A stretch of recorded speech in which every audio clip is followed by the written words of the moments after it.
Everyone, this is Victoria from crushcrypto.com. In this video, I'll be talking about AirToken, which aims to improve mobile accessibility using advertising and microloans. Please note that for AirToken, only those on their whitelist will be able to participate. Sign-ups will be starting on September 14th, and they're including U.S. residents that are accredited investors. The ICO date will be announced shortly, so please check out their website and their blog for the latest information. A quick disclaimer before I start, we do not get paid for this or any of our reviews. This is just our personal opinion and analysis and not investment advice.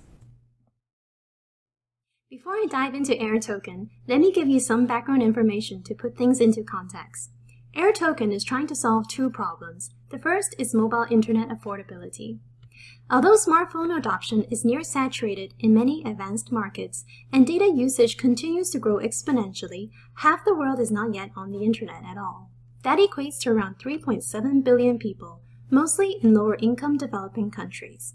India and the sub-Saharan Africa accounts for 42% of the world's unconnected, with more than 60% of their populations not yet online. There are various reasons why 50% of the population is still not on the internet, such as lack of infrastructure, consumer readiness, content, and affordability. The United Nations defines broadband as affordable if an entry-level package is available at 5% or less of average monthly income. In 2014, this figure was over 15% in the least developed countries. The second problem that they're trying to tackle is access to capital. The World Bank estimates that there are around 2 billion people in the world that are unbanked without access to capital. And there are 4.5 billion people that are underbanked in the world, which means that while they may have a bank account, they are constrained by high fees and low access imposed by governments and financial institutions. According to AirToken, the addressable market for the unbanked and underbanked is around $46 billion. They believe that mobile money apps and smartphones are the way for these people to gain access. AirFox was founded in 2015 as part of Harvard University's Innovation Lab by two ex-Googlers. They aim to provide mobile affordability to underserved low-income consumers. They're basically trying to tackle the two issues that I just spoke about. Since their inception in 2016, they've generated $600,000 in revenue in the first 10 months and delivered over 1 billion impressions. They've also helped more than 2 million prepaid wireless subscribers in the United States to reduce their mobile costs. AirFox currently has 2 Android mobile apps that are already working and available for download. The first is the AirFox browser. This is basically a mobile internet browser but has some unique features. First of all, it claims to block outside trackers and ads, saving the user up to 50% of data and as much as $23 per month. Users can opt in for advertising to earn AirTokens, which is the platform's cryptocurrency. They can redeem these tokens as a prepaid mobile top-up with their current wireless carrier, like T-Mobile, for example. The second app is the AirFox Recharge. This app allows you to earn AirTokens by completing offers, surveys, and so on. You can redeem AirTokens as a prepaid mobile top-up and eventually apply for microloans. Let me show you a couple of screenshots of their Android app, which you're welcome to download as well. The first is their mobile web browser. This here shows how you can earn AirTokens, like watching ads, videos, and so on. You can redeem AirTokens for free mobile recharges or gift it to a friend. This is the interface for purchasing AirTokens. And finally, this shows you your loyalty status and how you can apply for a microloan. AirFox believes their platform is a win-win solution for users, wireless carriers, advertisers, and publishers. Users get access to more affordable mobile internet and capital. Wireless carriers can maximize revenue per user and monetize low ARPU subscribers. Advertisers can target and reach unbanked prepaid subscribers and improve their returns in targeting. And finally, publishers can improve monetization and have better user reach. On to the development roadmap. Right now, we're in Phase 1, and they already have 2 working mobile apps and a network of over 500 wireless carriers. In Phase 2, they'll start allowing users to redeem microloans of AirTokens by collateralizing their prepaid accounts. They will also expand the use of AirTokens to things like physical and digital products. In Phase 3, they will expand the use of AirTokens to external applications outside of their platform. Publishers and advisors will also be able to start rewarding users with AirTokens.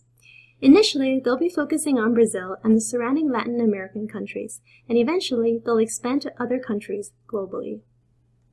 AirToken will be issuing funds through a crowd sale. Please note that there is no public crowd sale, and participants will need to be on their waitlist, which starts on September 14th. Please refer to their website and their blog for the most up-to-date information. They have set a hard cap of $21 million, which implies a maximum market cap of $30 million.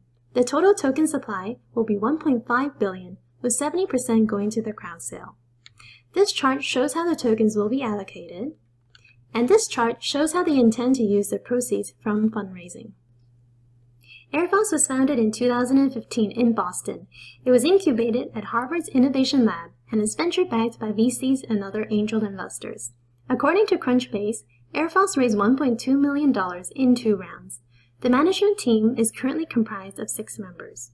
The 2 co-founders previously founded and worked at Chow Telecom, which is a telecommunications company based in Dallas, Texas. Prior to that, they worked at Google in marketing and operations. AirFox is backed by various investors, including Techstars, Project 11, NXT Ventures, Launch Capital, and Rightside Capital. So on to the opportunities. AirFox is a revenue-generating company since 2016, and they have VC funding. This makes this ICO more established and less risky compared to some of the other ICO projects.